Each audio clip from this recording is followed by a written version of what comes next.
So at the top of the hour, we had a briefing from local officials in Allen, Texas regarding the shooting at an outdoor shopping mall earlier today around 3:30 Central Time.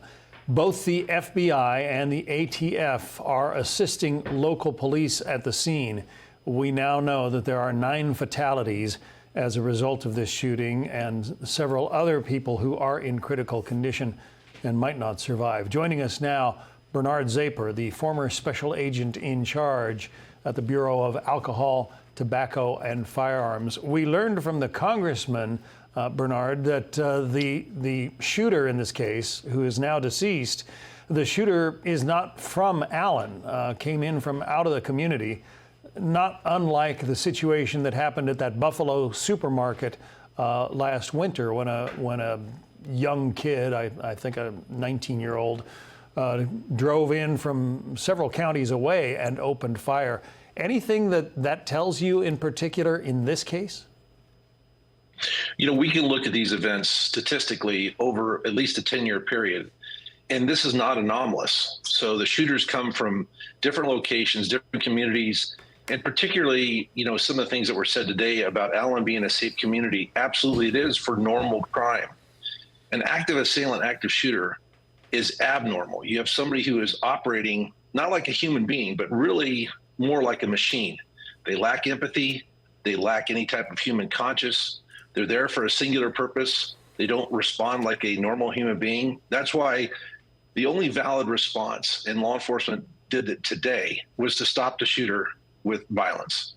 And so these, not necessarily in correlation between an area's safety or crime history in the area as terms of being vulnerable. All places where we have people gather in numbers are vulnerable to this type of attack, unfortunately. Yeah, and the police officer did absolute, the best thing that he could have done in hearing those gunshots and responding, not waiting for backup, not waiting for the SWAT team, but taking on a gunman all by himself. The contemporary process for responding to an active shooter is the first officer on a team or on the scene responds to the shooter, and the second one follows, and the third. They have no other objective. They go past the wounded, they get to the threat, and they have to stop it. This protocol was largely developed after the 1998 Columbine shooting, where at that time you saw the previous sort of ideology was to wait for a tactical team to resolve this. This is resolved by the officers that respond. And so most law enforcement agencies and post standards across the country, this is the expected response to one of these events, and it's the only effective one. I don't know if you've seen some of the video that's out there, but some of this shooting was captured on video. The weapon appears to be a semi-automatic rifle. Would you agree? Yes, and of course, you know, the effectiveness of, people oftentimes in Las Vegas shooting, for example, because there were bump stocks used, it sounded like automatic gunfire, even though it was a semi-automatic weapons, a series of them that shooter had. Those things will fire as rapidly as one can squeeze the trigger.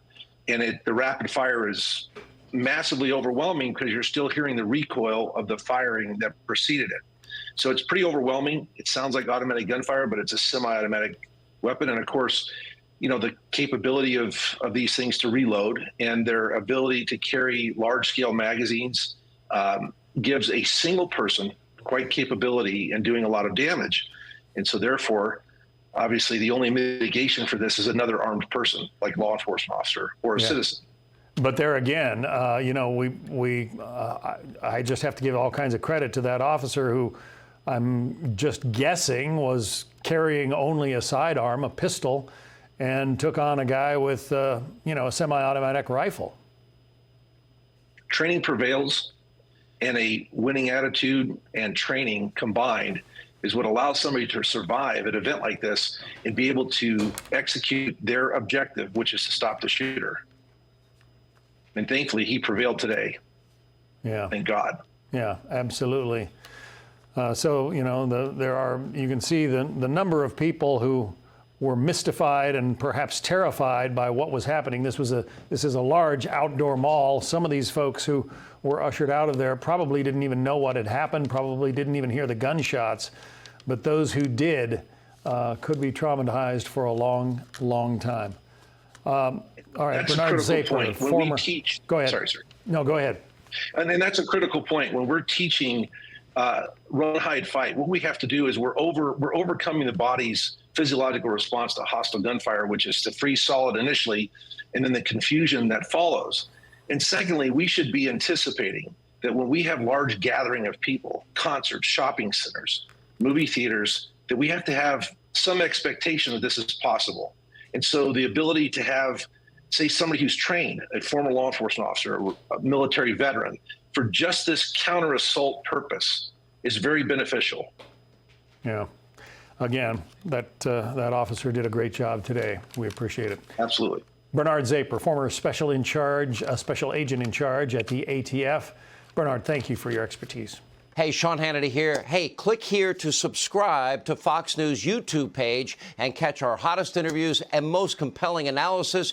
You will not get it anywhere else.